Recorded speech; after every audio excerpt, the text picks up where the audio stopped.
Janasena party అధ్యక్షుడు, Telugu Desam party అధ్యక్షుడు చంద్రబాబు నాయుడు ఇద్దరూ కలిసి వాళ్ళ పంపకాలకి సంజాయిషి చెప్పుకునేటువంటి సభ ఒకటి పెట్టి ఆ సభ పేరు జెండా సభ. జెండా సభ అనే కంటే కూడా దాన్ని జెండాల సభ కదా, ఒక జెండా కాదు కదా సభ, 2 జెండాల సభ అది. 3వ జెండా కోసం ఎదురు చూస్తున్నటువంటి సభ అది. అంటే అయితే ప్రస్తుతం 2 జెండాలు, 3వ జెండా కోసం ఖాళీ కుర్చీ అట్టిపెట్టినటువంటి సభ. ఆ జెండాల సభలో కేవలం జగన్నామస్మరణ తప్పితే, కేవలం జగన్నామస్మరణ తప్పితే ఆ జెండాల సభలో వారికి ఎందుకు ఓటేయాలి ప్రజలు? లేదా వారిద్దరి జెండాలు మోస్తున్నటువంటి కార్యకర్తలు ప్రజలకి ఏమని చెప్పాలి? ఈ పొత్తుల మీద, ఈ పంచుకున్నటువంటి ఈ పొత్తుల మీద ప్రజలకి ఏమని చెప్పాలి?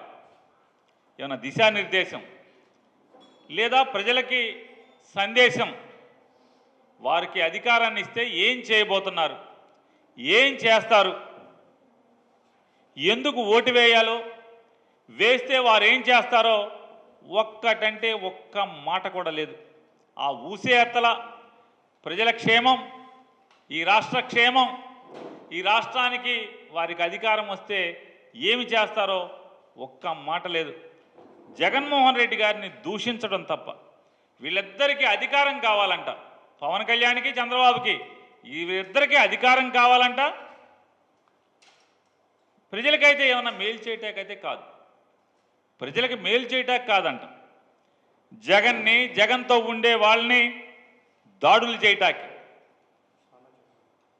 అంటే వైఎస్ఆర్ కాంగ్రెస్ పార్టీలో పనిచేస్తున్నటువంటి వాళ్ళు కానీ లేదా జగన్మోహన్ రెడ్డి గారి మీద దాడులు చేయడానికి వీళ్ళకి అధికారం కావాలంట. ఇది ఏతావాత వాళ్ళు ఆ సభ ద్వారా, జెండాల సభ ద్వారా వాళ్ళు ఇచ్చిన సందేశం. అయితే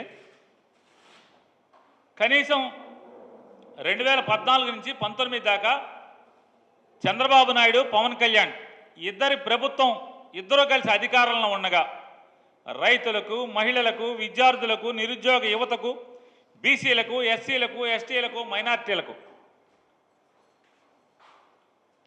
విద్య గురించో, ఆరోగ్యం గురించో ఏ ఒక్కరికైనా ఈ రాష్ట్రంలో ఒక్క మేలు చేసిన విషయం కూడా వారు చెప్పలేదు.